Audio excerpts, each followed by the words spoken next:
Hello again, once again, ladies and gentlemen. It is the Scumbags Wrestling Podcast. My name is Shawn, coming to you from London, Ontario, Canada, and it is Thursday night. We are doing our Thursday night podcast.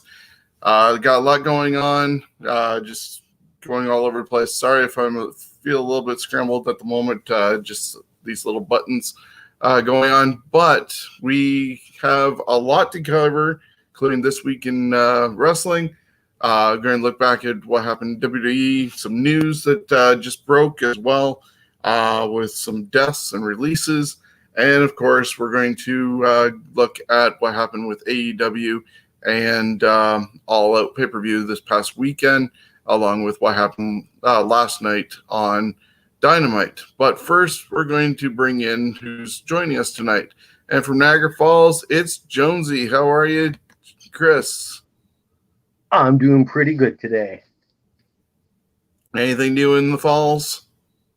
No, the crowds are gone.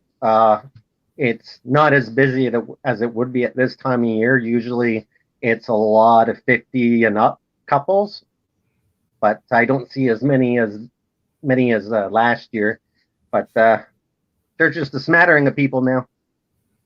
Okay, and coming to the Scumbags podcast, which this used to be the TNT Thursday Night Throwdown spot from Canadian Wrestling Network, Chris Maloney. How are you? I'm good. It's different being on this side of things. Yeah. I didn't realize how limited the things were. So I've got private chat and comments, but not all these windows I'm used to. But things are good. How you guys doing? Yeah, haven't been too bad. You were asked about by Clarence the other day, wondering where you were. So, things worked out. Steven, unfortunately, is not able to join us with a lot of busyness and paperwork going on with his job up in Toronto. And so had the extra spot. Thought I'd reach out and see if you were interested in joining us. It's great that you're able to this Good evening. to see the other Chris back in action. Well, I tell you this. I got your message, and my wife, who's a teacher, for people who don't know that, is in the middle of doing emails tonight. So it's I was just sitting here on just trying to keep busy. So yeah, so now I'm keeping busy. So thank you. Yeah, why not? So you've obviously watched a lot of the stuff that's going on. We're going to also dive into what's coming up also in the wrestling world. We don't normally cover New Japan, but I did ask Steven if he was interested in doing that for G1. So he's definitely going to be looking into it as it gets closer to G1. So we're going to just do a preview.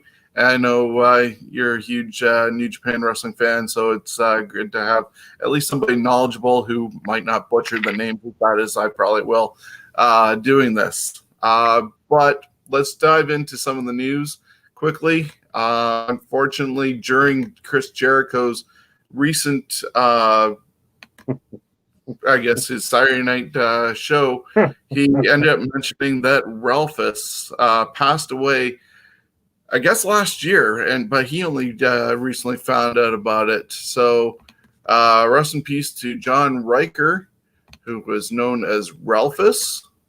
I wear a t-shirt with his face on it. I don't like wearing shirts with a lot of stuff on them, especially wrestling that. I don't mind if it's a little insignia, but their faces, but I'd wear his face. Yeah. He started out actually just driving truck for WCW and probably going from town to town with the riggings and everything, and got roped into being Jericho's private security when he was doing his feud with Goldberg. And after Jericho left, Norman Smiley ended up using him still for a while, and then he got released, and I guess he was still doing a couple of appearances here and there at conventions. But Ralphus, short-lived, but unfortunately he passed away. Thoughts, Chris Maloney?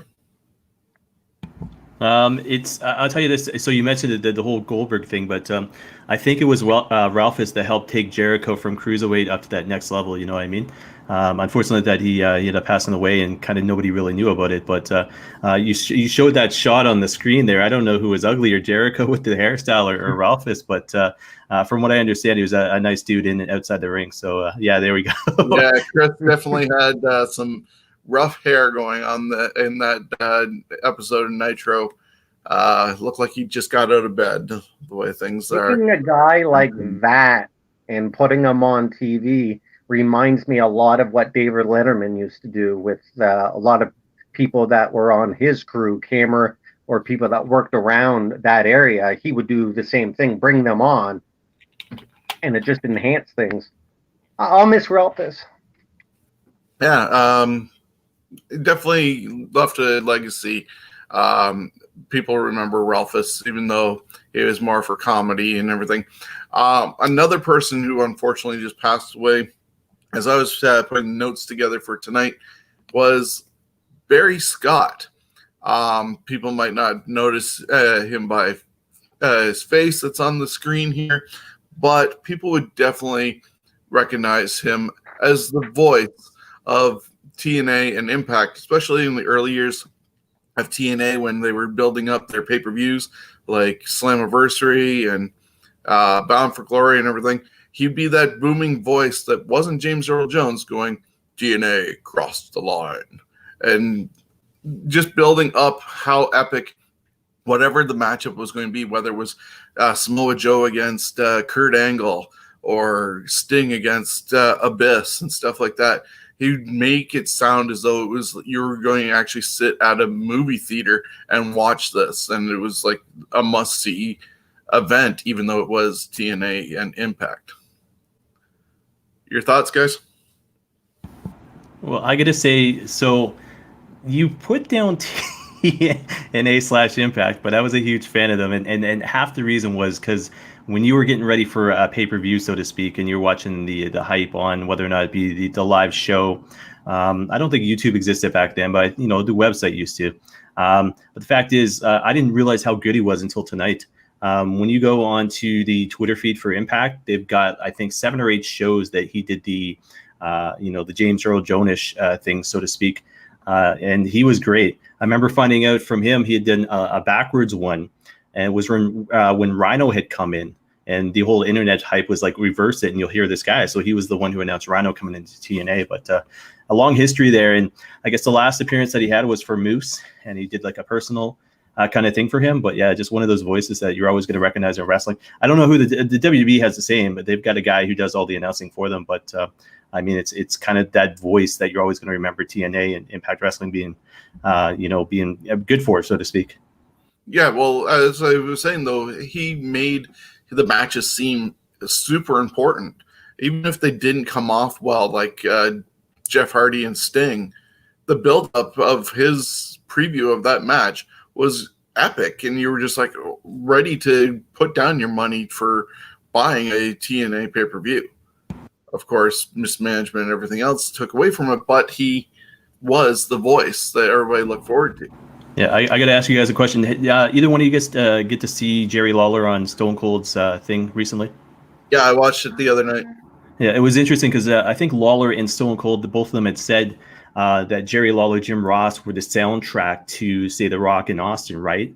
This guy the same way. When you go back at AJ Styles or Sting or Jeff Jarrett, without the guy's voice, it's like you're right, Shawn. Without that guy, you probably wouldn't have been hyped up as much for the pay-per-views that the fans actually wear. So he definitely put over guys like Abyss and Sting just for the types of matches they were doing. And Samoa Joe would just be a guy next door, probably, in gym shorts. But, he got built up really well. All of them did. So, unfortunately, Barry Scott has passed away, and he will be missed. And time to dive into some of the news that I have seen over the last week since we were last on. And one of the bigger news stories that came out was the WWE apparently responsible for it is Lana with her extra endorsements, probably got noticed and took some people off. But WWE issued a statement that their talent is no longer allowed to do third-party sort of endorsements and stuff like that, especially using their gimmick name, probably because they want to be able to obviously control their intellectual property and know that it's not being tarnished in any way. So some people have had to change their things like Cameo to their real names. Some even changed their Twitter and YouTube, or not Twitter, Twitch and YouTube channels to their real names. Some people got to keep them because apparently as the week went on, more explanation was done of what you can and can't do. So YouTube and Twitch are still fair game by WWE, but it's some of those things like Cameo and all that that might be risking things, or if you're endorsing supplements and stuff like that. And I can see both sides of it where the talent needs to make more money because they're not doing the house shows and touring, and their t-shirt sales and all that are just left to WWE shop. But then if on the other side, it's the intellectual property of WWE, and they don't want that tarnished in any way. So they need to find a balance. What do you guys think about what's going on? Yay or nay? For me, I completely agree with it. It's the wrestler unintentionally taking money from the WWE, because if a car company is going to give me some money and I put them on my site or whatever, or say, I think you should buy a Ford, that money should be going to the WWE, not the star, because the star was made by WWE. I would say to any of those stars, talk to the WWE. If you got a sponsor that's willing to sponsor you, have them contact the WWE. You still might get something out of it. But it's business. Yeah, and as you just said, the same token, if somebody is wanting to, using your example of Ford, and do that, but WWE as a company is being sponsored by Chrysler, Jeep, and all that, there's a conflict of interest business-wise there. So checking first would probably be best. And, obviously both of them get money because they're doing the work and the company's getting the name out there. Chris? So I got to say this. I got to say I'm in disagreement with the whole thing. Reason for it. So I listened to a podcast earlier with Andrew Yang, who's a former. I'm not former Republican, but a former. He was going to become president. The fact is, he had mentioned with regards to somebody like Chris Hemsworth. No idea who the hell that guy was. But the fact is, when it comes down to it, you know who he is because of the Avengers, because of Thor, everything else. So somebody pops a picture of Thor in gimmick in front of him. He's not going to sign Thor. He's going to sign Chris Hemsworth. But the fact is Disney, so to speak, Marvel going to step in and say, hey, that's our product, that's our property. You can't sign that, even though that's you portraying a character. So it's a fine line with what they're doing. I understand the cameo thing because it's not like, say, for example, Rusev, Miro, doing a cameo and just doing it at a character. He's probably going to do it in character.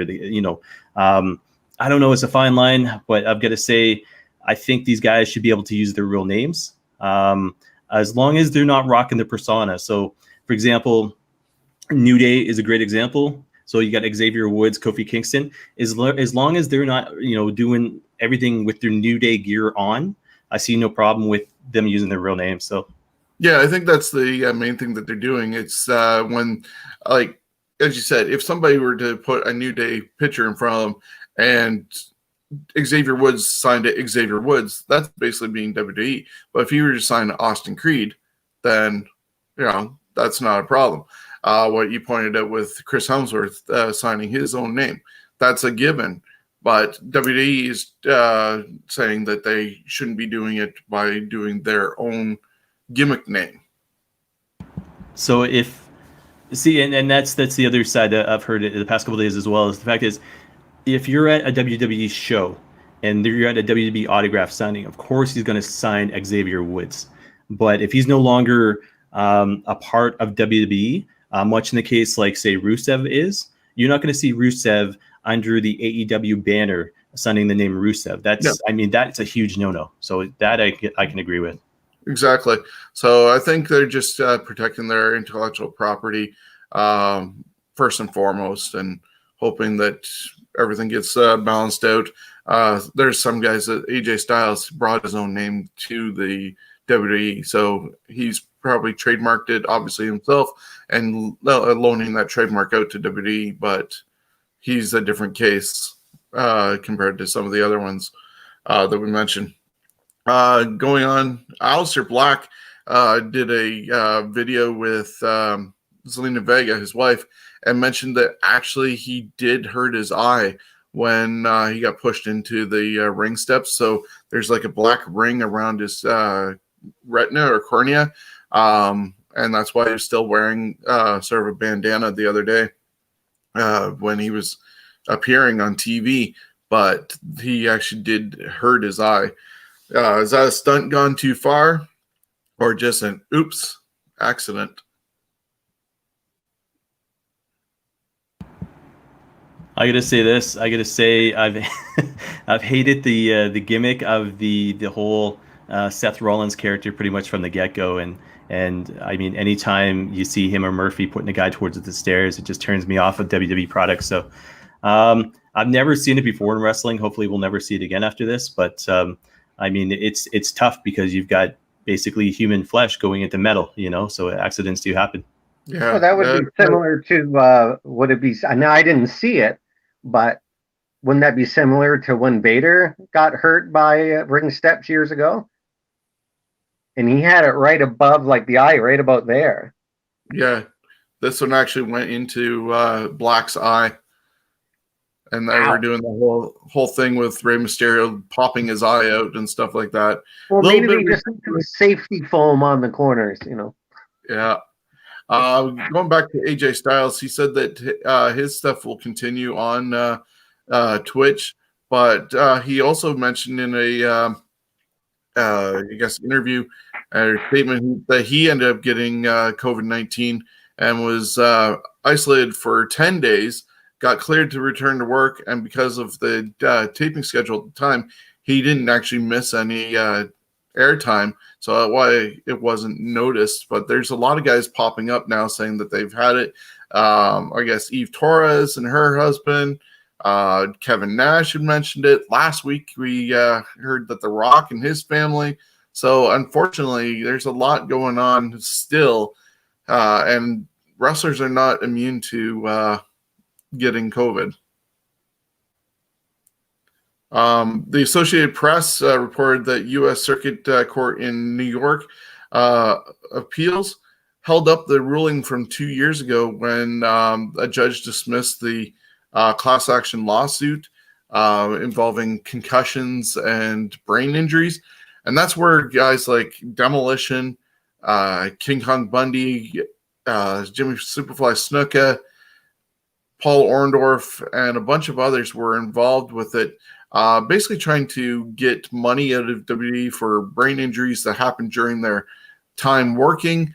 But in Vince's defense, when he got asked about it, he basically said that, yes, they work for WWE, but they also worked all over the place. How can you narrow down that they got it from working for Vince?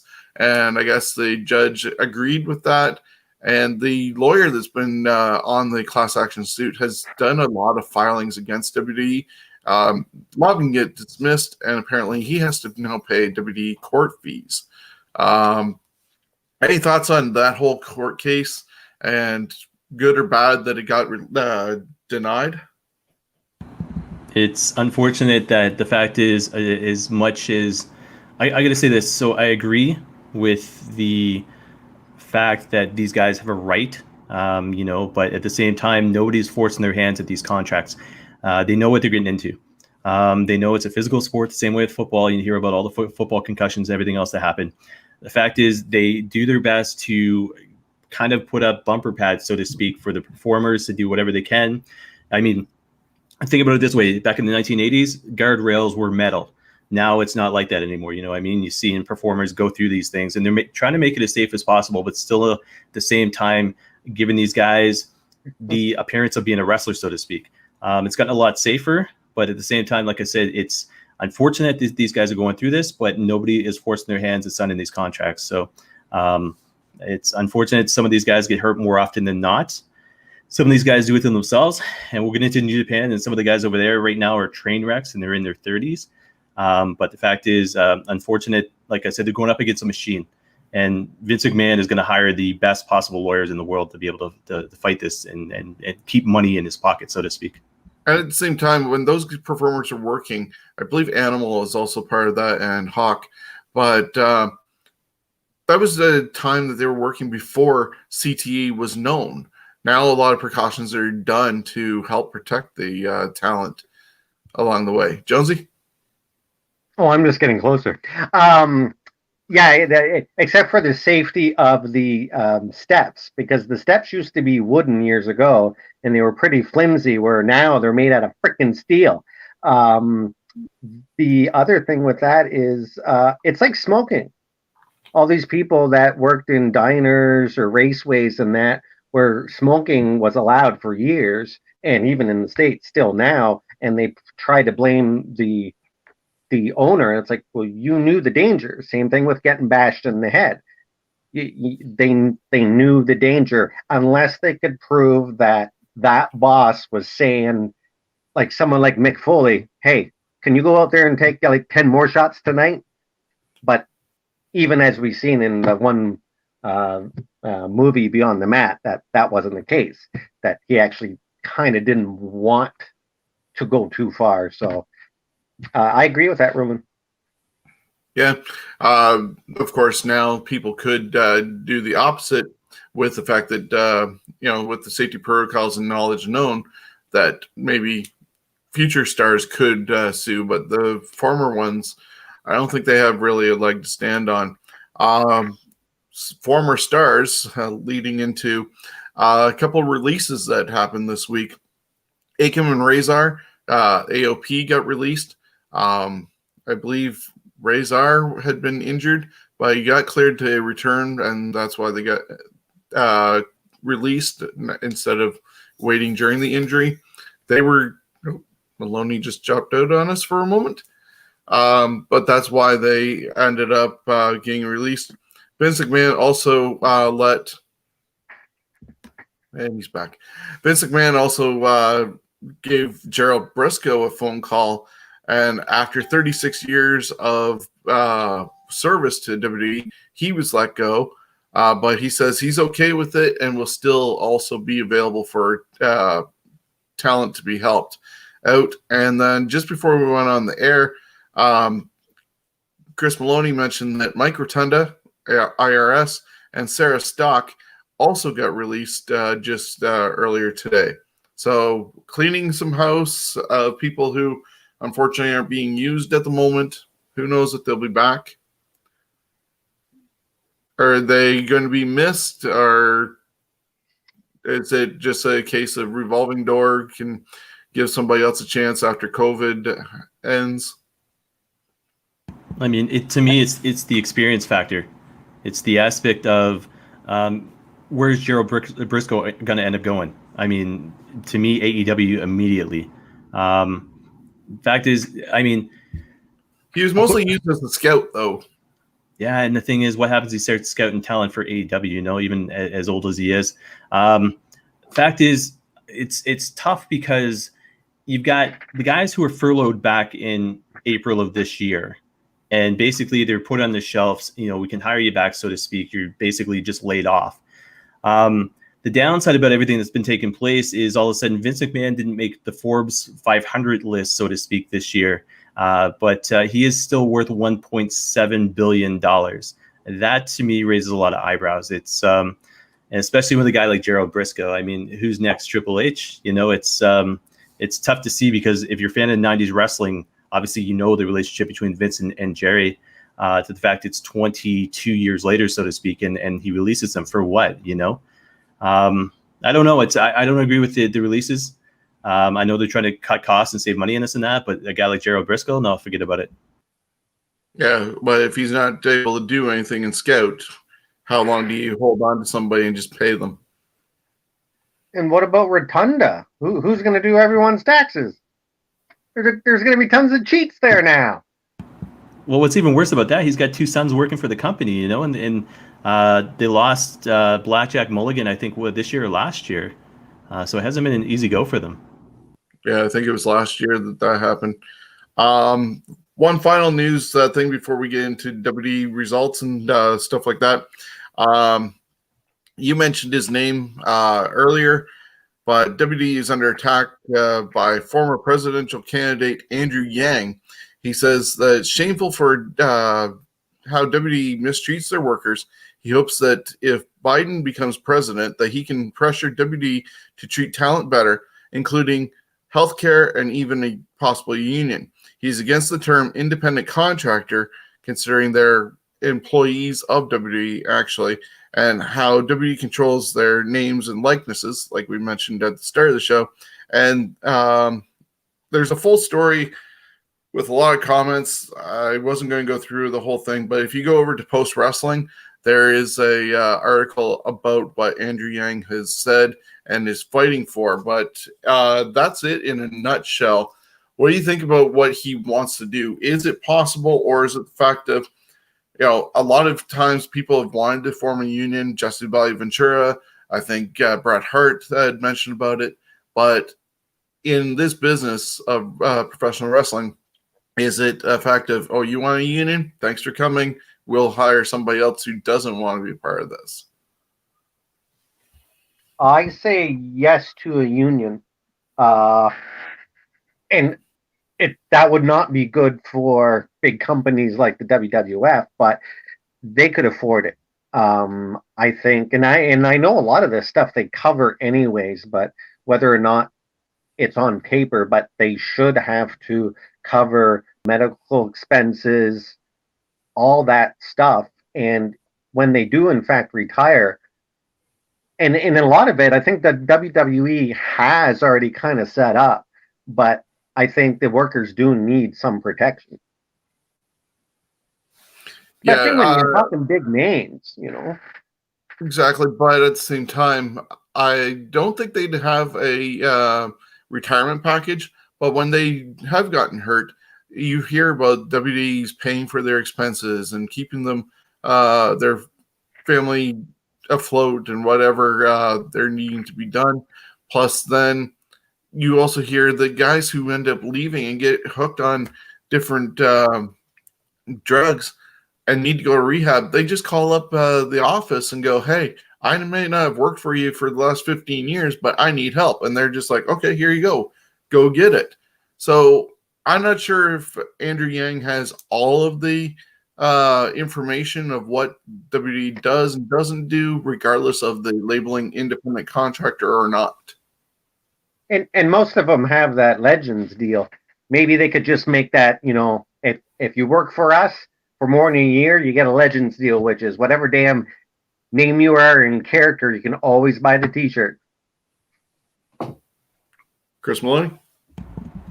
It's like this. So you mentioned the WWE Legends deal and this and that, but the fact is, for Scott Hall, who's been well taken care of by the WWE, there's also Kamala, and you don't see WWE branching out to help with the funeral costs of, say, somebody like Kamala.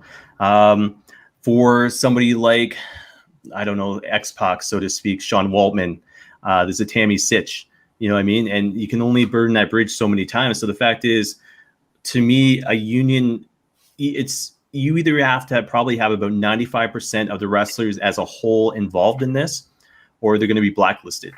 And it's unfortunate that there's nothing as far as healthcare or parental leave or, WWE does extend to certain individuals, but not everybody. But I know Jesse the Body had tried and he wasn't successful. He kind of got blacklisted there. But I think it's one of those things. It's either all for or all against. And I mean, a guy like Vince McMahon, it'll be interesting because if Vince passes, it'll be interesting to see Triple H's take on where they go with this. But I don't think Andrew Yang's going to have enough power to be able to do what he wants to be able to do. But you mentioned also about how Scott Hall's been taken care of, and people like Kamala and maybe Tammy Sitch haven't been, but Tammy has been sent to rehab a bunch of times by WWE. So is Jake and all that. But you mentioned Kamala not getting this same sort of shake. But where do you draw the line for WWE doing it for everybody? Like if you're a McDonald's employee, just because you work for McDonald's for a year and you leave, are they supposed to take care of you for life? Is WWE supposed to take care of everybody who goes sure through? Don't. I don't even get a free burger when I go there now. There you go. But is WWE supposed to take care of everybody who laces up a boot and steps into their ring? Like, where do you draw the line? Like, just because you're the biggest company in the world doesn't mean you have to take care of the world. No, very true. But at the same time, it's going to take a union to be able to fix that as far as WWE goes. Think about it this way, okay? And you haven't talked about this yet, and I'm not sure if you're going to, but AEW All Out, Matt Hardy, what happened there? And you're 100% accurate and correct. The fact is, WWE saw that. They're not going to reach out to Matt Hardy and be like, oh, so are you get a bump on your head? What can we do for you? I mean, he's now with another company, right? Exactly. It's the way it is. But in a lot of fans' minds, a lot of fans' perspectives, as far as being a wrestling fan goes, I could turn on the WWE network right now and see maybe Jake the Snake Roberts. You know what I mean? So he's still etched in my mind, the same way Kamala is, same way Sonny is, Tammy Sitch. And some guys will always be WWE. I think it's hard to kind of separate as a wrestling fan. Even though Jake the Snake's now AEW, the fact is I will always recognize him as WWE. And in the back of my mind, so to speak, without really thinking about it, yes, I think they should be taking care of the guy. But I know that's kind of an ass thing to say. But yeah, it's like I said as well, Andrew Yang, he's got a big mountain to climb. I don't think it's going to happen. But it's like you said as well, 100% agree. Who and when and how do you separate who gets taken care of by the WB and who doesn't? So, yeah. So they'll be waiting to see what happens. I will be surprised if, unfortunately, Trump makes it back in, just because of the way the political atmosphere is down south. Who knows what's going to happen that way? People, I think, voted for Trump initially as a joke, but there's a lot of people that could keep him in power over putting Biden, and Andrew Yang's only relying on Biden getting in for anything to happen, since, of course, Trump is a Vince McMahon friend. So who knows? A really quick thing on Trump, if you're interested in seeing how he actually got to the presidency and how he's done during the whole thing, on Crave, and there's another one that has a show called The Circuits, and it's a political show, but they just show all the behind the scenes stuff and talking to them, and it's actually really interesting. And it just reminded me, because of voting for Trump, people voted for Trump because he was different than anyone else and represented the blue collar. That's why I believe this time around, I don't think he's gained any new ones. He's just lost some. Yeah. So thankfully that'll be up in November, first week, and we'll see what the world shakes out as after that point. Looking to Raw results for this past week, Cedric Alexander ended up turning heel on Ricochet and Apollo Crews. He joined the Hurt Business after being beaten up by them, and also being invited numerous times to join them. So it's almost an NWO thing in his case. Drew McIntyre attacked Randy Orton 3 times, kicking him in the face with the Claymore. So he's trying to do a jaw for a jaw type thing. Ivar ended up doing a dive through the ropes and got hurt in the 8-man tag. And they quickly went to the finish, which looked a little sloppy because Ricochet actually did kick out. But they were quick to attend to Ivar. Got him to get some medical help. Retribution ended up interrupting the tag team handicap match with Ruby Riott and Liv Morgan taking on Nia Jax. And they now have a graphic, and they also finally spoke. Of course, they were their voices were disguised. Chris, I know you posted something about who possibly they are. Somebody had also brightened up the picture and identified a couple of people like Mia Yim, I think Mercedes Martinez, and Dijakovic were 3 of the names that were identified. Yeah, I haven't. Those are the only 3 names I've heard mentioned. But you can definitely tell when you look. So I got to say Mia Yim for sure, based on the fact when you've looked at certain images, you can see her eyes, like her eyes are just stand out. Mercedes Martinez, especially after the loss to who's it? Not Ruby Riot, Rhea Ripley Yeah. on NXT. Yeah, I mean that's pretty much her swan song. And Dijakovic, I mean, you can't beat that height. I mean, it'd be interesting to see him feud with Keith Lee as well. So it'd be interesting to see how many people are actually with them. And I think there's got to be a mastermind behind this. Got to be a manager or something like that behind this. That'd be interesting to see. Yeah, because what are they seeking retribution for? Not getting called up from NXT? Who knows? So they hopefully shake that one out and figure out why they're trying to shut WWE down, or now only Raw, because they're leaving SmackDown alone since Roman is with Heyman, and that seems to be taking off on that side. Kevin Owens and Aleister Black met multiple times, or a lengthy time, in the underground until Baba Tunde, or whatever his name is, slammed them both. Plus, then the finish had Dominic Mysterio beat Murphy in a street fight, and the whole Mysterio family took their time whacking Murphy with kendo sticks like he was a piñata that just wouldn't break to end the show. Even Angie and their daughter got involved with it, and they just laid the beatings to Murphy. So next week, Mickie James ends up challenging Asuka for the women's title, and Street Profits are going to meet Cesaro and Nakamura in a champion versus champion match. A lot of this is leading to Clash of Champions on the 27th, with McIntyre taking on Orton for the WWE Championship, and Roman Reigns defending the Universal title against his cousin Jey Uso, who magically took Big E's spot in the four-way last week on SmackDown. And so you got Battle of the Cousins. Paul Heyman is in Roman's corner. So that was Raw, and leading up to Clash of Champions. And you'd mentioned what happened on NXT. Quickly, we'll do that. And Finn Balor is your new NXT champion in the, I guess, sudden death-ish type match with Adam Cole. And he got the victory. Cole still continued to be a babyface afterwards.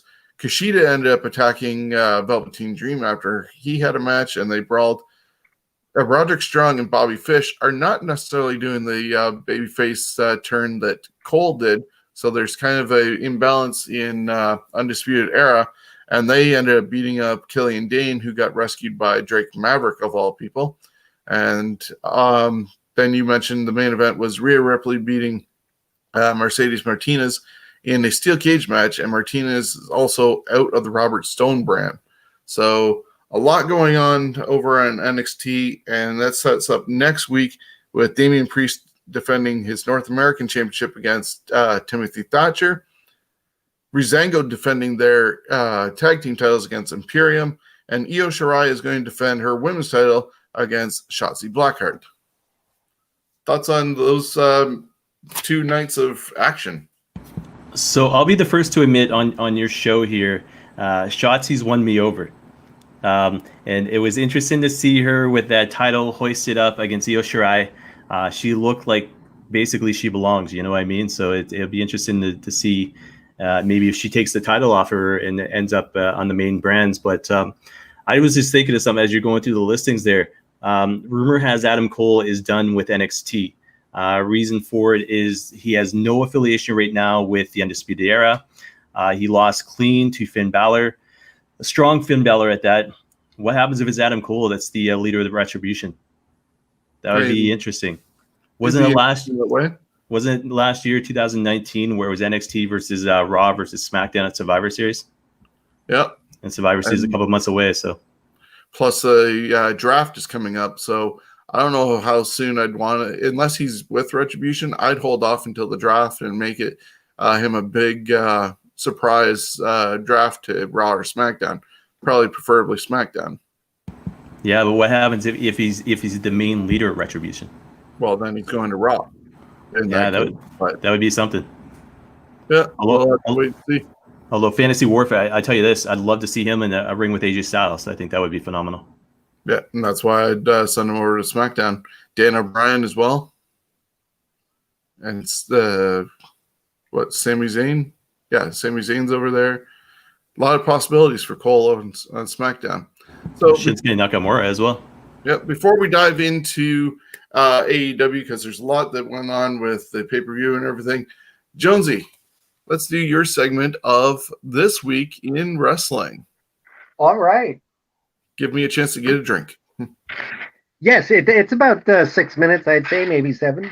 So we're going to start September 4th, and we'll go from there. 99 years ago in Chi-Town, Frank Gotch defeated George Hackenschmidt in 2 straight falls to retain the World Heavyweight belt.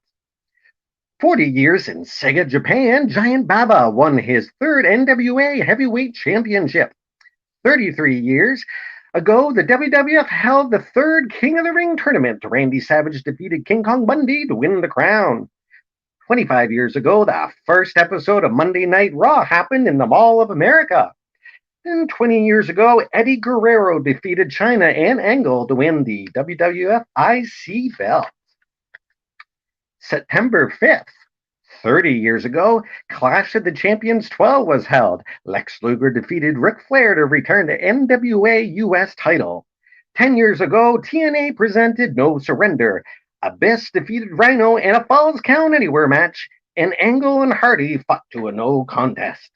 September 6th, 24 years ago, Jim Ross announces on a Friday edition of Raw that Razor Ramon and Diesel were to return to the WWF.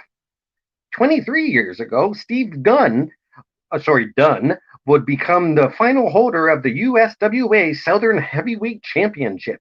The company would close 2 months later. 15 years ago, TNA signs Gail Kim. She would later in 2007 win a 10-women's gauntlet match to become the first TNA Knockouts champion. 9 years ago, Shingeri Akabane passed away due to a heart attack. Fans knew him as Little Tokyo. He was 70. He won the NWA World's Midget Championship 3 times and most famously appeared at WrestleMania 3. 6 years ago, Triple A taped the first episode of Lucha Underground.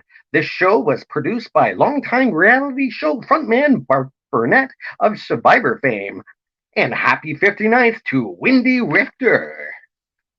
September 7th. 29 years ago, Bret Hart defeated IRS to win the King of the Ring 91 tournament.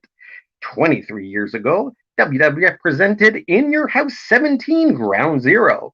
Brian Pillman defeated Goldust, earning Pillman 30 days of services from Marlena. Ooh la la! Savio Vega won his triple threat match versus Crush versus Farouk. And Bret Hart defeated the Patriot, and Shawn Michaels and Undertaker fought to a no contest. 21 years ago, at a SmackDown taping, the Big Show and Taker defeated The Rock and Mankind to win the WWF Tag Belts. And this would be the only official doubles buried alive match. And just like Tigger's, we learned that Foley's can bounce. On the same show, the British Bulldog returned to the WWF for the first time since the Montreal Screwjob. 10 years ago, Memphis Championship Wrestling closes. And it's Molly Holly's 43rd birthday. She originally trained as a powerlifter and gymnast. She once holds the Minnesota State powerlifting record for her weight group. September 8th. 37 years ago in Chiba, Japan, Stan Hansen defeated Giant Baba to win the Pacific Wrestling belt. That PWF belt today is a part of the All Japan Pro Wrestling Triple Threat. 29 years ago today, the NWO strips Ric Flair of the world belt, one day before he was the debut with that same belt in WWF. On a sad note, 21 years ago, Brian Curtis Hildebrand died of stomach and bowel cancer. He was just 37 years old. He broke into wrestling as a manager, Jaime P. West, with Cactus Jack. He also wrestled and reffed for Smoky Mountain in 92, briefly reffing in ECW, then WCW in 95. He did earn the name The Shooter after he took down and subdued a fan on Nitro 97. 1 month before he found out about his illness, he would ref matches days before his death. He was a tough son of a gun. 6 years ago, Shawn O'Hare passed away at age 43. And a happy birthday to former WCW World Champion and actor David Arquette. And what about Raven? He's 56. 53 years ago, and this is September 9th, 53 years ago in Boston, Bruno Sammartino defeated Gorilla Monsoon in a Texas death match. Thankfully, neither died till years later. 29 years ago, Ric Flair makes his in-ring debut for the WWF at a Superstars taping in Ottawa, Ontario, Canada, defeating Jim Powers and then a no contest against Mark Thomas. 20 years ago in Mississauga, Ontario, Rhino would become the last ECW TV holder as the company shut down a few months later. And September 10th, the end. 32 years ago in Philly, the Midnight Express, Eaton and Lane, captured the NWA US tag belts from Arn and Tully. 24 years ago, Juanita Wright, aka the Beautiful Sapphire, passed away. As a fan, she drove wrestlers to arenas in the St. Louis area. She became the first female licensed referee, wrestled as Princess Dark Cloud. She even wrestled a bear. She was hired by WWF when she was a saleswoman for a clothing company. She left the WWF when Dusty no longer seen the point of the character. 23 years ago, Fritz Von Erich died. 8 years ago, Jerry Lawler had a heart attack on live TV. And 13 years ago, we found out that Vinnie Mac had another child, a midget.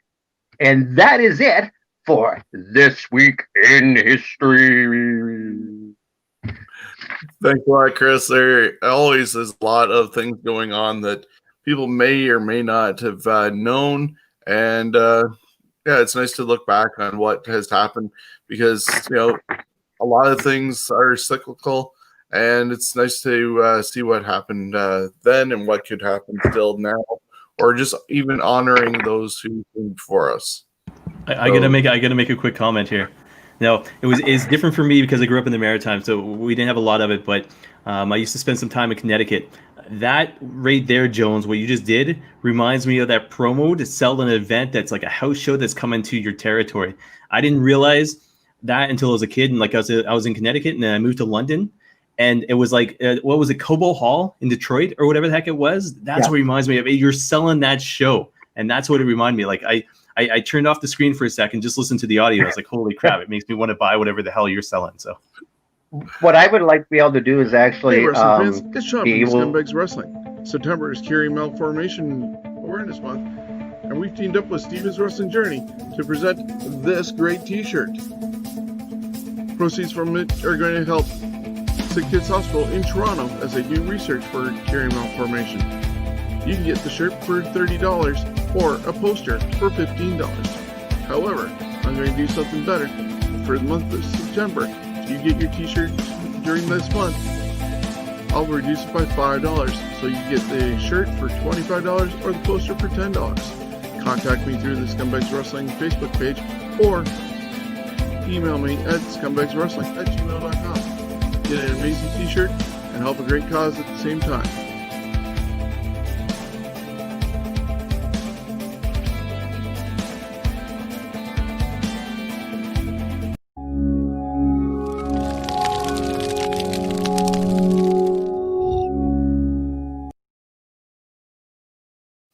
Sorry, I accidentally bumped Jones and cut him off on that one. It just fell at the right time when Maloney said that I'm buying whatever you're selling, and I was going to put in the ad anyways. Just unplanned for that line, but I need to throw that in there. So hopefully everybody who's listening, watching, knows that they're tuning into the Scumbags Wrestling podcast.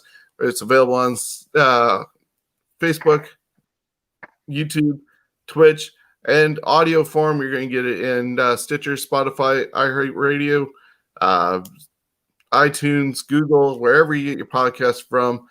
Jonesy, I apologize for cutting you off. What else were you saying? That's okay, man.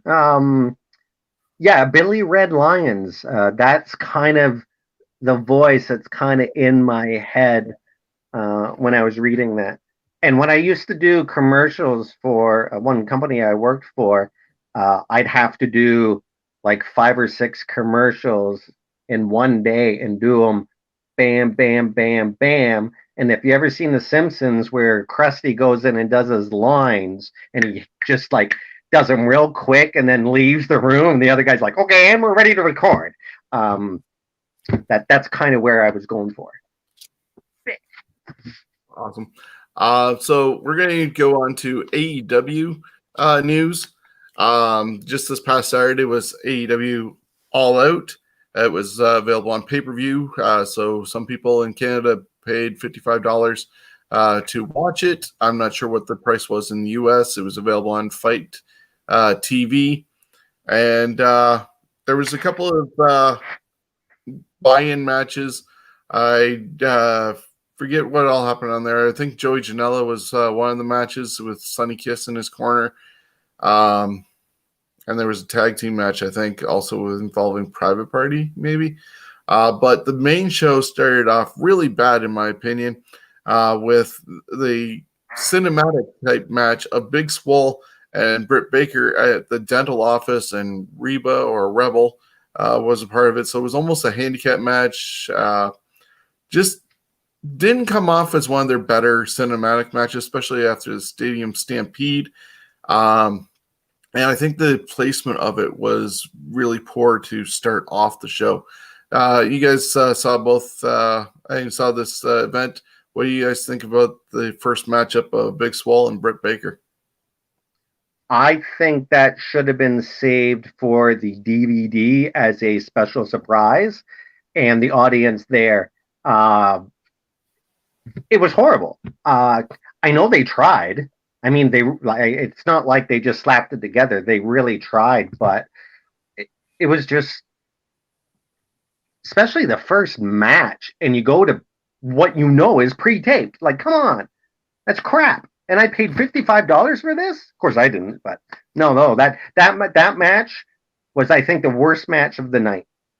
And it was supposed to be on the buy-in originally. I think for placement-wise, if it got put off the buy-in, I would have put it maybe before the Jericho match with Orange Cassidy. That would have given them time to set up the VATs and let people have a little bit of a break, but not as the opening. Chris Maloney, your thoughts? Yeah, I agree. It's I think we talked about this through Facebook Messenger as well. The timing of that sucked, especially when you're it's like you said, you get somebody paying $55 and that's the first thing they see on the main show, and it's kind of it's left kind of almost a sour taste in your mouth.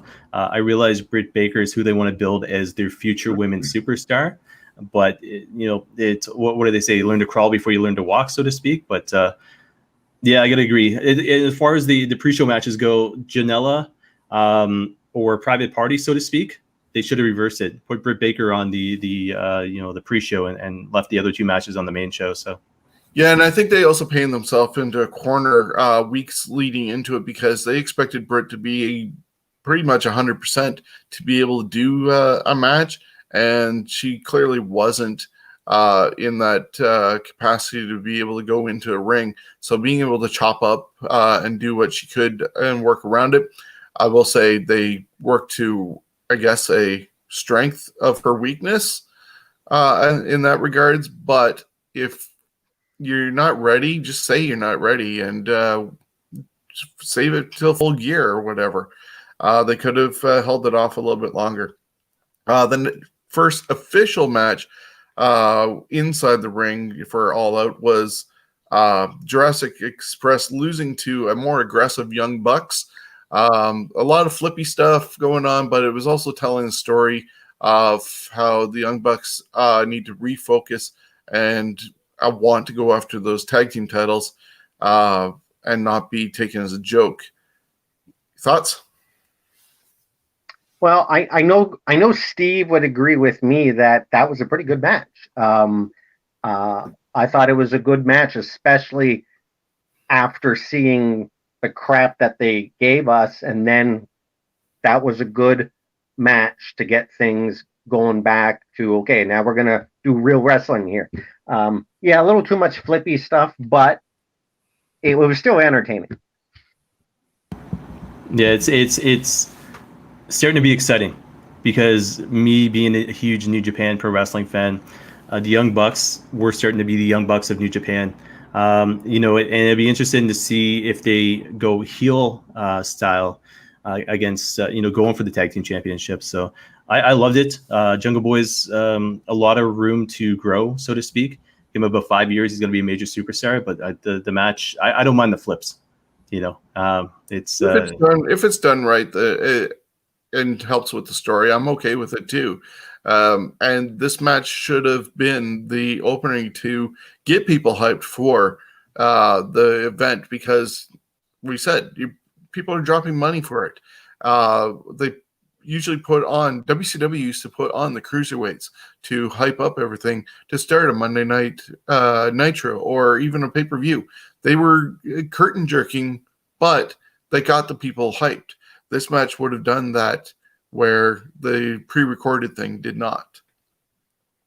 Then Lance Archer ended up winning the Casino Battle Royal. They did the traditional spades, hearts, clubs, diamonds, everybody coming out 5 at a time. And the Joker was Matt Sydal, who unfortunately slipped on the rope trying to do a shooting star press. So not really a great way to make your debut. And he definitely wasn't used last night on Dynamite, so who knows what's going on with that. But the finish came when Eddie Kingston got eliminated, but he actually went under the rope and was in the corner, and they started fighting on the outside, and he got put up on the turnbuckle and then tossed off.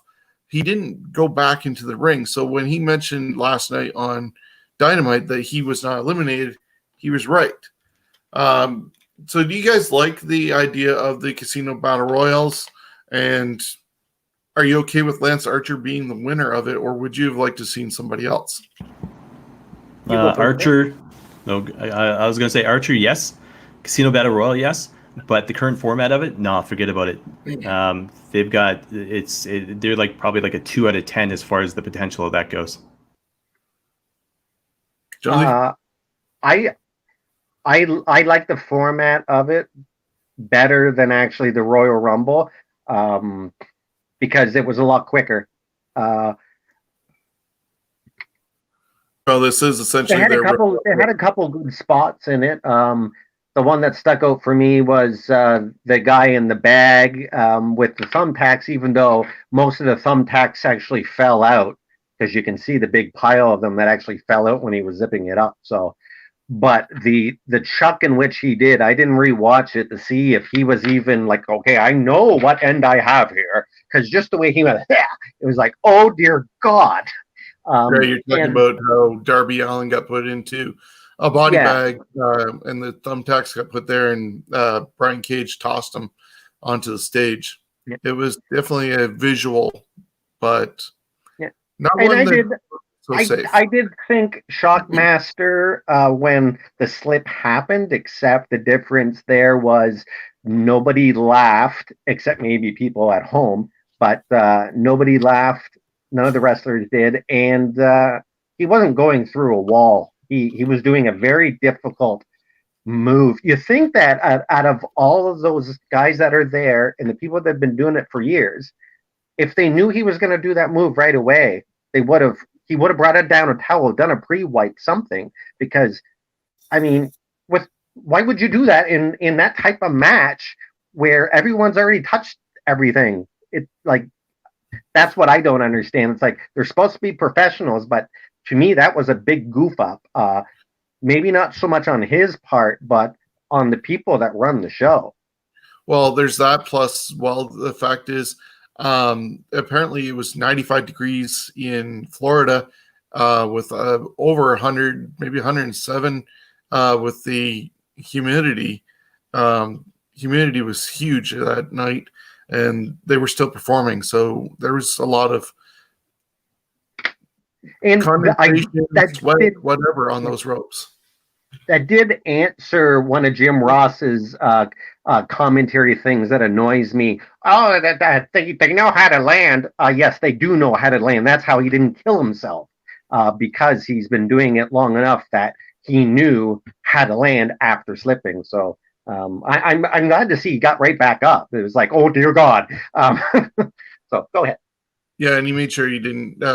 He caught himself somehow, and he didn't hit his head on anything. Unlike in our next match, which saw Matt Hardy taking on Sammy Guevara in a Broken Rules match. Broken Rules were basically there was no rules, with the exception of if Matt lost, he was gone from AEW. They redid the golf chase scene, but reversed roles. They even went in a scissor lift, and this is where the big problem of the whole night happened, where Matt was going to do a side effect off the scissor lift into a table. Then he reversed it, and they went crashing down. They went through the table, but Matt's head hit that cement really hard. He couldn't get up. He was trying to hold on to Sammy to get up. Sammy was trying to still continue the fight, but he was in no condition to do so. Aubrey Edwards put up the X symbol, universal for somebody being hurt during the match. A doctor finally came out and checked him out. They called the match, and next thing you know, Matt is saying supposedly he can still go. Tony Khan's saying that Matt passed a concussion test that quickly, but they restarted the match and quickly went to basically the finish. I guess there was supposed to be more involved with that match, but they went to the finish climbing a scaffolding inside Daly's place. Matt hit Sammy one time, and Sammy went crashing down and never got back up. He's still selling the injury today or last night, but they quickly went to that. But should they have even attempted to go any further after that crash on the floor? That would be 100%, 1,000% no. The unfortunate thing about AEW is they are new still, a lot of inexperience with the company. Think about it this way: you get the WWE, you've seen guys come crashing off Hell in the Cell. Who was it? Kevin Owens and Shane McMahon, one of the WrestleManias, so to speak. They do it safely. They know how to do it safely. Obviously, a lot higher up than that, the scissor lift, so to speak. But you've got the inexperience of the AEW roster backstage, plus the fact you got Sammy Guevara, who unfortunately has only been wrestling for 7 years and really didn't get his break until 2017. So fact is, here you get a guy who's, wants to get over, but the fact is, anytime he seems to get in a ring or anywhere around Matt Hardy, it's one big cluster. Fact is, no matter what, doctor's sitting there at Matt Hardy's side. Aubrey Edwards is sitting there at Matt Hardy's side. Fact is, Tony Khan should have stepped in and be like, no, that's it. That's done. You look at all the comments by Matt Hardy's wife on Twitter that night, as well as all the backlash that they had received. And I lost some respect for Tony Khan, because the fact is he's still backing up the Doc's decision from Saturday night. And that's, to me, it's complete crap. So Matt Hardy, obviously all the experience that he has, wasn't in a position to make, any kind of move at all. Any kind of right decision. So to me, it's 100% cluster by AEW, and they should have stopped the match, and hopefully they learn from it. That's the only thing you can hope for. Matt Hardy seems to be fine. He's getting better.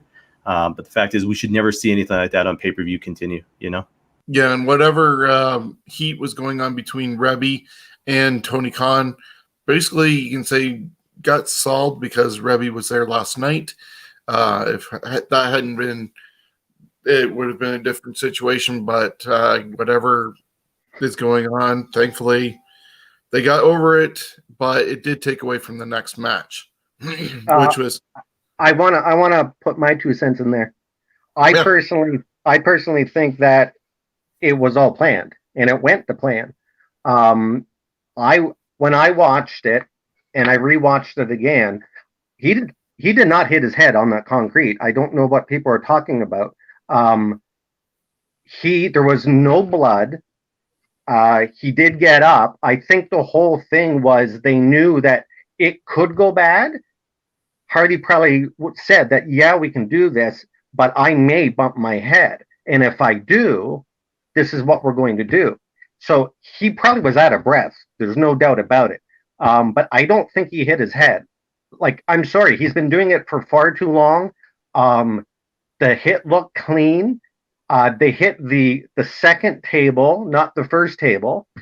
They were probably trying to hit in the a little bit of the back. They probably went a little further than they wanted to, but to me it looked like a clean hit. And you can't see if his head actually bounces or anything because of the amount of hair that's involved. So to me, I was a little confused until they're like, oh, making it like it was like he hit his head. And I'm like, what are you talking about? He's been lying there now for like good 30 seconds and there's no blood. Yeah, well, Like he might have bonked his head, but I don't think it was serious at all. I don't. I think it went as pretty much planned. His eyes were quite glazed. He wasn't there. As JR said, he probably doesn't remember the last 5 minutes of what was going on. Yeah, I just don't buy it. I don't. Well, that did take away, though, the feeling of everybody and had to get through Hikaru Shida taking on Thunder Rosa with the NWA champion challenging the AEW Women's Champion. I thought it was a good match. I predicted earlier in the week that it was going to probably be the match of the night. Probably could have been if the looming shadow of what happened with Matt Hardy wasn't involved. I really enjoyed the match. I think these two had good chemistry together. They had totally different styles, and it was actually two women who could go instead of Shida trying to pull somebody who's greener than grass through a match. Thoughts on that one? Now, who's greener than grass? Everybody in the women's division except for Shida, and thankfully not Thunder Rosa because she came from the NWA. Yeah. Okay. Yeah. I thought that match was pretty damn good. I personally don't think Thunder Rosa is that entertaining. I think she'll have some difficulty getting real big. But I do like her character, and I actually like it better, the NWA Rosa character that they were doing in the music than what they presented that night. So I got to say that second best match of the night, in my opinion. But the fact is, seeing Thunder Rosa in a new light, you're right. It's how do you have such a great tag division as far as AEW goes, and then such a weak women's division? It's unfortunate. Two words. Kenny Omega. I don't think he's fully in charge, but I mean, he's in charge of the women's division, just like the Bucks are in charge of the tag team, and Cody's involved with the singles. As much as Kenny Omega is a good wrestler, not showing it at the moment, hopefully that's changing, he can't book women. Yeah, I'll give you that to a degree because he was huge. Well, look at London Comic Con. You know what I mean? Look at who he came in with, Riho. And she did absolutely nothing as champion. People weren't talking about her. Who else you got in the division? So my concern is this. Where do you go from here? I mean, Thunder Rosa's on, I think, Dynamite next week defending the title. But the problem is they're putting a lot of faith in the pretty women, so to speak, over there. The Brandys, the Allies, the Anna Jays, the Britt Bakers. And unfortunately, it's not a road that they want to go down. You think about this, so WWE Women's Division, way back in the day, it was nice to see Victoria in the ring or Ivory in the ring or Jazz in the ring because of the fact they were going to kick butt, you know? And Shida versus Thunder Rosa was the exact same way. It was like, holy crap, fresh breath of air, so to speak. But again, where do you go from here? Yeah, that's the problem because you can't always do Thunder Rosa and Shida matches. And you know they're going to be trying to build Nyla Rose back up to go against her because what we saw last night. And she's still deemed the number one contender for the AEW women's title. Then we had Dark Order facing off against the Nightmare Family, which had Dustin Rhodes, QT Marshall, Matt Cardona, and Scorpio Sky. Both Ali and Brandy were at ringside. So was Anna Jay for Dark Order. kind of a cluster of an 8-man tag. Brody Lee had the win secured, but he ended up tagging out to Colt Cabana, who decided to go for a moonsault, missed, and Dustin rolled him up. Dustin was later told that he was going to get a shot at Brody Lee on Dynamite for the TNT title. But do you see this feud between the Dark Order and the Nightmare Family or anything going further, or is this done until Cody returns?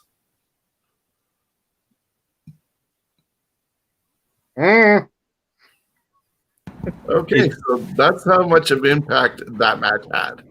I think they've honestly, I don't think they know what they're doing with the Dark Order at this point. I mean, they brought Brody Lee in, but where do they go from here? It's another one of those scenarios.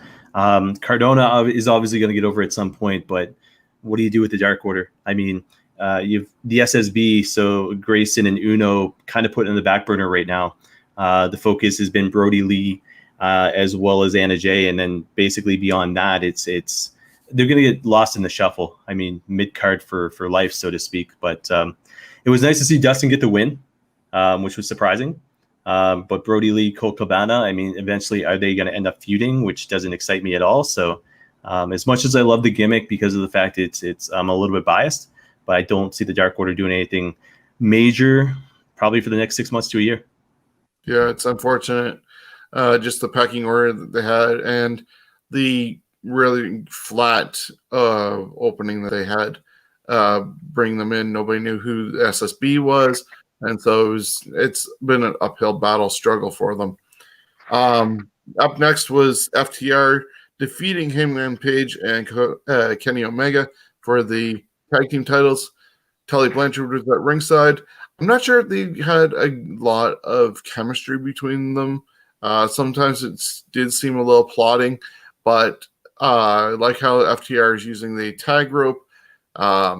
Unfortunately, the dissension between Page and Omega came to a head where Omega accidentally hit a V-trigger on Page, which ultimately cost him the titles. Looked like Kenny was going to hit Page with a folding table, like a TV tray, but then decided not to and walked away. He stormed out and told the Bucks to come with him. They didn't go, and Kenny drove off. But FTR are your new tag team champions. I liked the match. I thought it was a little too long, but Half hour. Honestly, Kenny Omega I thought was great in that match, especially when it's a tag match. I'd rather see him in the singles match, but I thought he hasn't lost really a step. It's just the matches he's in aren't that important. Chris Maloney? Yeah, sorry, I was just checking out. They got Hangman fighting Kazarian next week on AEW. So his first singles match, so to speak, after his loss. What I don't understand is this. So did Kenny Omega expect, like he looked like he was PO'd to the fact he had like a New Japan table with him after the match. Did he expect Hangman to get up from the V-trigger? Here's a move that beat Okada for the IWGP Heavyweight Championship. I mean, that move there solidified him as a major star in New Japan. But it was a good match. FTR is great. They'll be great as champs. Do they continue on to face the Young Bucks at this point? And did they become faces? Because at this point, how do you not have the Young Bucks as heel and FTR as faces? The bigger picture is Omega, and where does he go from here? If you've been on my social media at all lately, I want to see the old school Kenny Omega back. I miss him the same way the Young Bucks. But if you watched AEW this past or yesterday, you saw the intensity. You know, guy goes to interview them. He gets they both super kicked Alex Marvez in the face. That's the intensity I want to see. They've got all the potential in the world, much like WCW used to have, but they couldn't book these guys. So they'll have to wait and see where we go from here. Yep. So then the second last match of the night, I saw Orange Cassidy put Chris Jericho into the pool of Mimosa, and he ended up winning that match and basically getting 2 victories over Chris Jericho straight. Was this anything special for you guys, or just, okay, another match with Jericho and Orange. Jericho did the right thing, but what happens with Orange Cassidy at this point? I mean, Jericho's going to do whatever he can for the business at this stage, but without Jericho fighting Orange Cassidy, who's Orange Cassidy? Are we going to see him fight for the TNT Championship? And our fans going to believe it, you know? And with what he did with Jericho, how do you believe him being lazy anymore? He has to up his game now because of Jericho. Jonesy? I think the match was pretty good considering the rules that they had in it. I thought the ending was, as Arn Anderson would say, a popcorn fart. But I was actually amazed with the setup. It did look nice, and how they were able to bring that in. It must be on wheels or something, and already full. And and how fast they changed the ring apron. I think they just took it off, and then there was another one underneath. But it was a heck of a lot better match than I thought it was going to be. I thought they were just going to have like a waiting pool or whatever out to the side, but I think they should have maybe had a bartender standing there or something too, you know, for another comedy aspect of it. But I thought it was pretty good. I was actually surprised Jericho didn't pick up the victory, but still take a swim in the pool just to we put that a little bit of exclamation mark on Orange, but giving him the victory as well. Yeah, he's totally giving back to everybody. The next pay-per-view is going to be on November 7th. It's Full Gear. And then we moved into the main event of Jon Moxley retaining his AEW championship over MJF. Moxley was not supposed to use the paradigm shift, but did use it because Wardlow had the referee distracted and had accidentally also given the diamond ring to Moxley instead of to MJF. So because of all the distractions and the extracurricular behind the ref's back, Moxley retained the title, and MJF is no longer undefeated. Good decision, bad decision? I'm not sure where they go from here. Who beats Moxley now? Yeah, I was all set and thinking MJF was going to be the guy. I wasn't sure this soon, but I mean, is it one of those things where all of a sudden MJF comes out kicking and screaming and say, "Hey, you beat me, but you didn't beat me properly, so we're going to do a rematch at Full Gear," or did they go with Archer at this point? So, well, Archer's supposed to be on October 14th at the anniversary show. So they have Archer beat Moxley, and then, but no, nothing makes sense. I thought it was MJF, and now it's one big puzzle. Yeah, Jonesy, good. I thought it was a great match. I like MJF. A lot of the guys that were wrestling in NWA about a year ago, a lot of them now are in AEW, and I thought it was one of the best matches of the night. It was slow to start, but it did finally pick up. Yeah, guys like MJF and trying to think, Eddie Kingston. I love Eddie Kingston, but I wish he'd go with his character he had in NWA. It was a lot louder. He is so good on a microphone.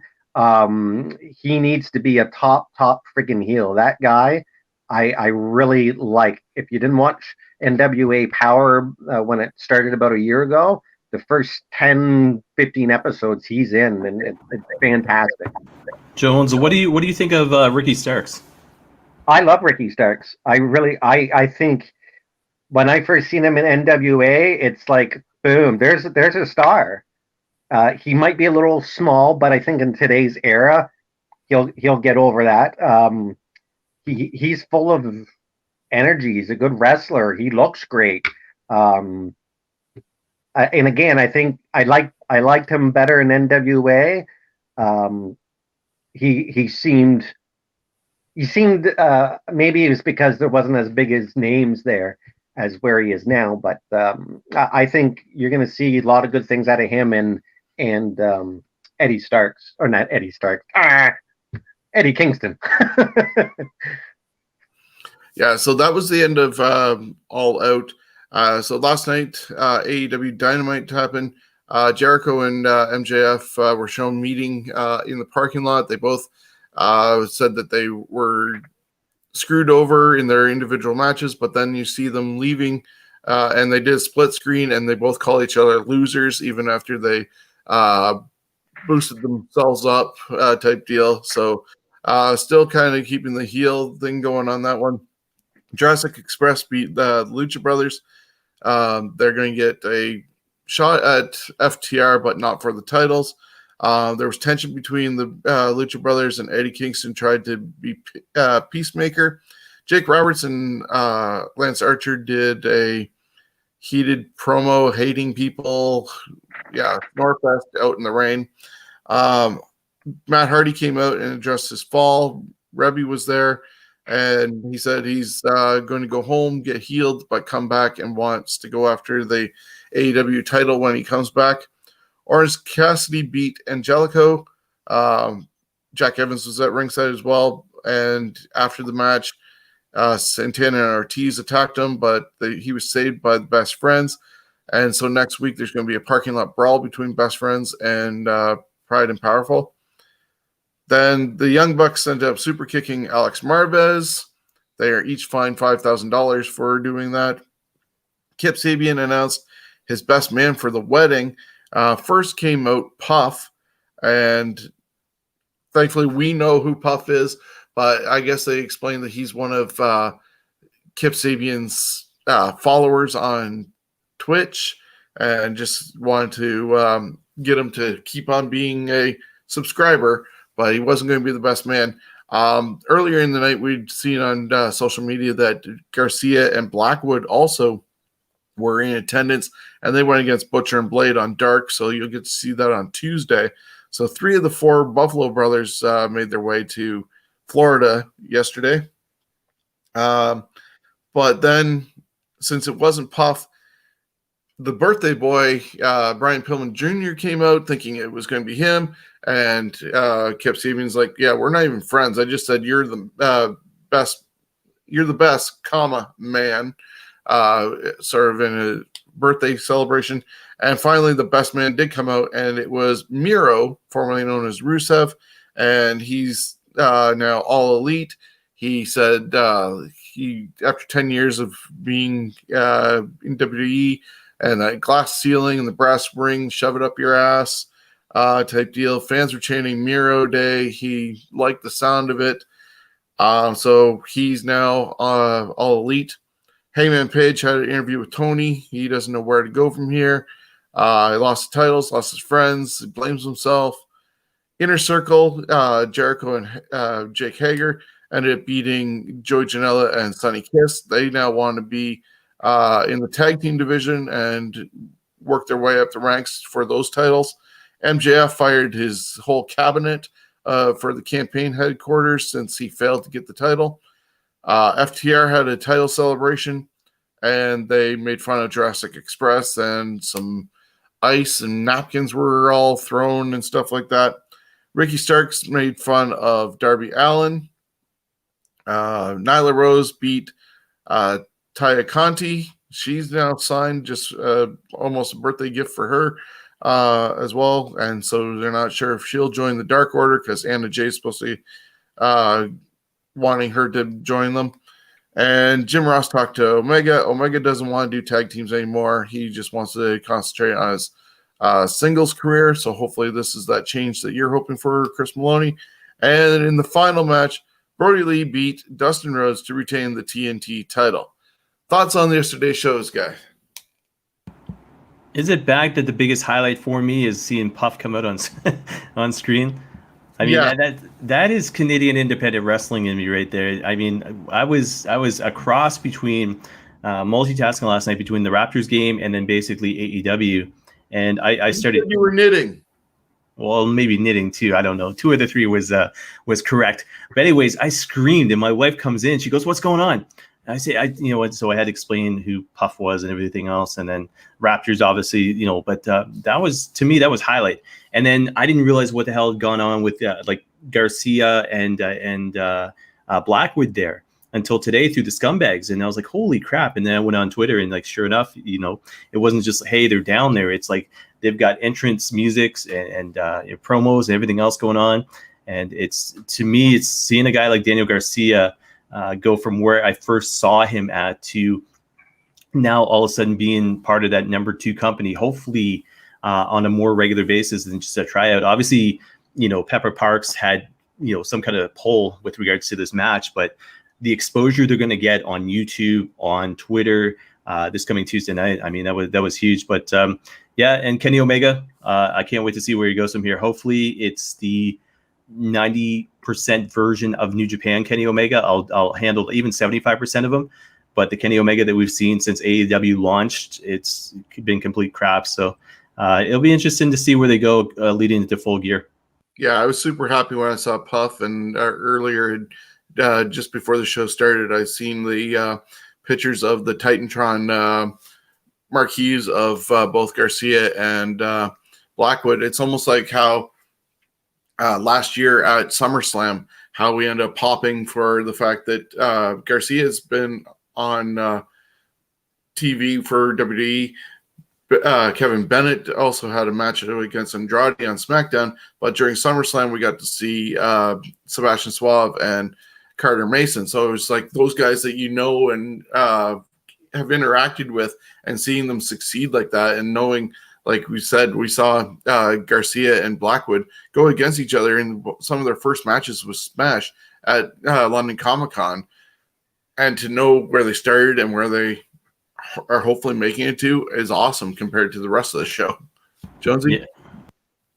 But that's why you support local, as they say. I mean, I could go through a lot of different athletes I've seen when they first started, and it's great when you see one, because all the time it's these wrestlers you haven't seen or ball players, whatever, and then your guy comes out and you're like, oh my God, you're just like me. You're from my town. So it's good to see that. Yeah, so that's AEW. They got a stack card for next week. You mentioned about Kazarian and Hangman Page, but at the same time, they don't know when they're going to be on. About a month or so ago, when they were discussing the NBA finals and stuff like that, there was talk that this coming Wednesday would be a 1-hour show on TNT, and Thursday would be a 2-hour Dynamite. Now it seems up in the air whether whatever happens with the finals or wherever they are in semifinals for the different games that they're following on TNT. But if there's a game 6, then Dynamite will be on Thursday. But if there isn't a game 6, they'll be on Wednesday. So hopefully they figure things out and let fans know where they're actually going to be and when. But that is AEW for this week.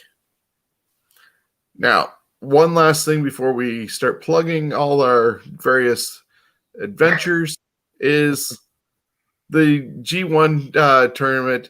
Climax 30 is coming up very shortly this month, and I'm going to put up what the bracket for Pool A and Pool B is. Chris Maloney, can you run it down for us? You run down the whole bracket here? Yeah. Okay, so basically, for anybody unfamiliar with G1, this is basically their series that leads into Wrestle Kingdom. So Shawn's got the graphic up there. Basically, you got 10 guys in the A block, 10 guys in the B block. The 10 guys in the A block, and you'll see some guys who haven't been part of New Japan for a while now because of the fact of COVID and not being able to get across over to Japan. But you've seen these guys as part of New Japan Strong as far as the USA goes. But entries are Kota Ibushi, Jeff Cobb, Kazuchika Okada, Tomohiro Ishii, Will Ospreay, Shingo Takagi, Minoru Suzuki, Taichi, Jay White, and Yujiro Takahashi. So of those names mentioned, we haven't seen Jay White in a while. We haven't seen Will Ospreay in a while. We haven't seen Jeff Cobb in a while. And Kota Ibushi has been hit and miss. But a lot of these guys, like I said, have been U.S. As far as where they're living. B block, Hiroshi Tanahashi, Juice Robinson, another one of those guys. Hiroki Goto, Toru Yano, Yoshihashi, Tatsuya Naito, Sanada, Zack Sabre Jr., another one of those guys, Kenta, another one of those guys, and then Evil, the former IWGP Intercontinental and heavyweight champion. Fact is, what it comes down to is this. So you got the schedule being 19.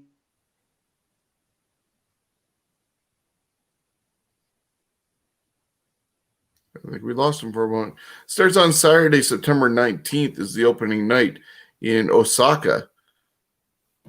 I thought this was a menu. No, this is the schedule. It goes Sunday the 20th in Osaka as well. I'm not sure where Chris is at the moment. Oh, here he comes back. Chris, would you like to run down the schedule? Oh, wait, did I cut out? Yeah, you cut out. My apologies. Too many windows open. All right. So the schedule is this, and Sean's got up on the screen here. Saturday, September 19th is opening night. I should say as well, all of these will be available on NewJapanWorld.com. Fact is, when it comes down to it, sometimes they hit and miss as far as what matches they show, but they're showing all of them. So the 19th opening night, September 20th will be in Osaka, Japan. 23rd will be Hokkaido. 24th, Hokkaido as well. September 27th, Hyogo. Tuesday 29th, 30th will be in Tokyo, Japan at Korakuen Hall. October 1st will be in Nagata, 5th in Nagata, 6th in Hiroshima, 7th in Hiroshima, 8th in Okayama, 10th in Osaka, 11th in Aichi, 13th in Shizuoka, 14th in Kanagawa, 16th, 17th, 18th will be at Sumo Hall over there in Tokyo. The way it works, you'll see A block go one night, B block go the next night, continue. And the very last night, which will be night 19 for New Japan Pro Wrestling, will take place October 18th. Usually, the only downside about being in North America is this. A lot of these shows are going to happen at 2 in the morning. They'll happen at 5:30 in the morning. So if you're a fan of New Japan Pro Wrestling, this is the big event, basically the Royal Rumble, so to speak, before the WrestleMania. So G1 Climax 30 taking place, 19 nights of it over the span, I think, of 25, 26 days. But if you want to see what New Japan Pro Wrestling is all about, leading into their WrestleMania, which is Wrestle Kingdom, which takes place January 4th and 5th. Unless they're doing the one night again, it'll be January 4th. But a lot of big names in this. And you guys are familiar with Zack Sabre Jr., obviously, Kenta, Kota Ibushi, a lot of these young guys. But it's also the showcase for that next level. Who's going to step up? You know what I mean? So get you guys' thoughts. Interesting this year also because of COVID that they're going to be filling the bottom parts of the card with other talent. I think they're possibly the Super Juniors are going to be filling the card because normally they would have A block wrestle their tournament and B block would end up doing tag matches as fillers and vice versa on the other nights. But because of COVID, they're totally separating A block and B block until they absolutely have to in the finals. And then with the fact that this is going on as well, and it's a last-minute filling of the brackets, from my understanding.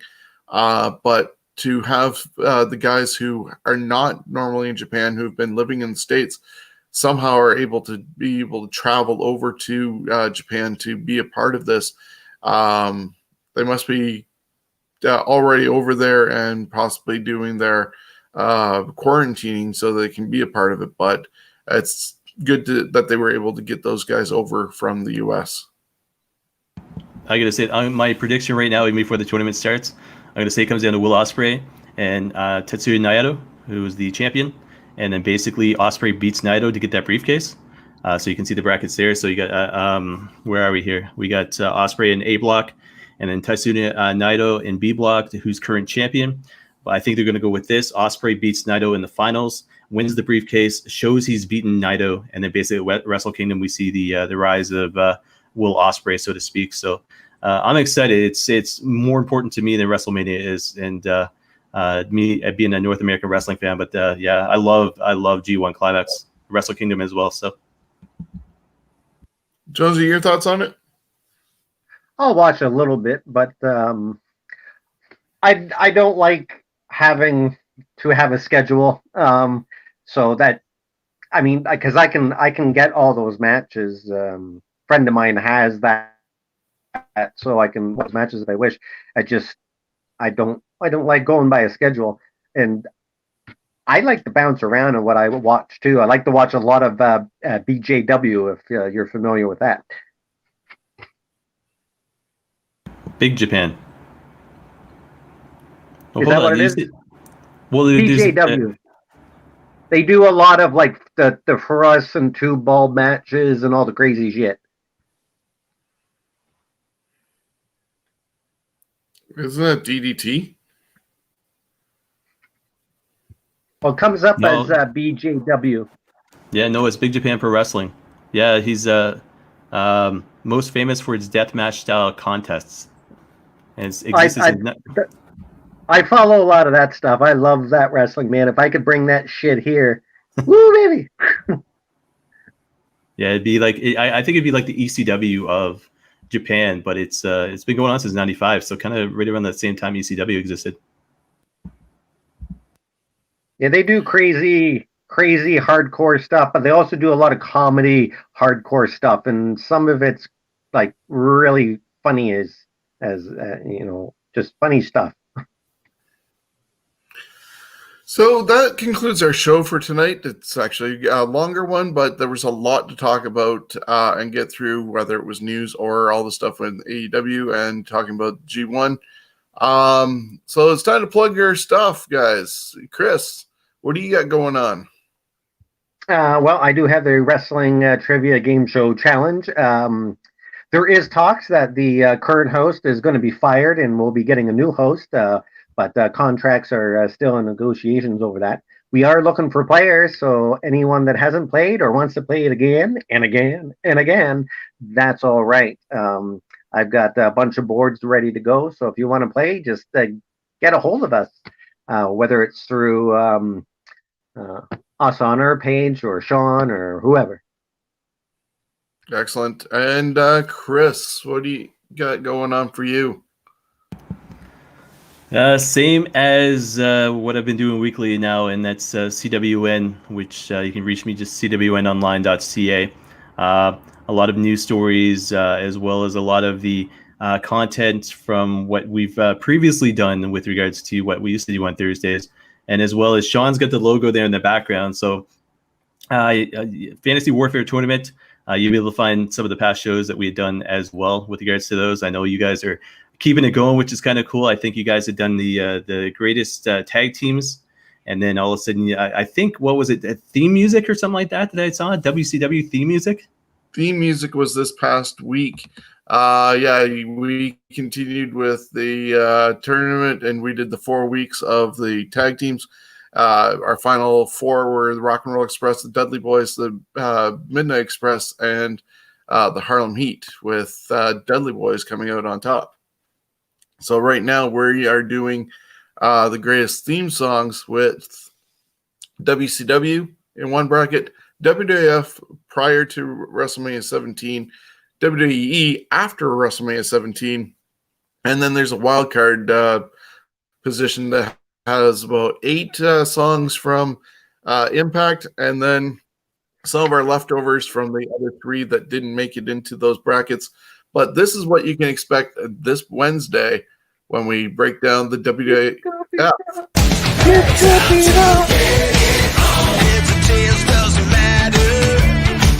We live the game we choose.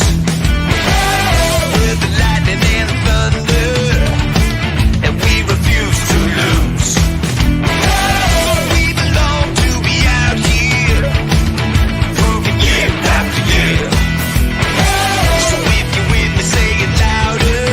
My blood, my sweat, your tears.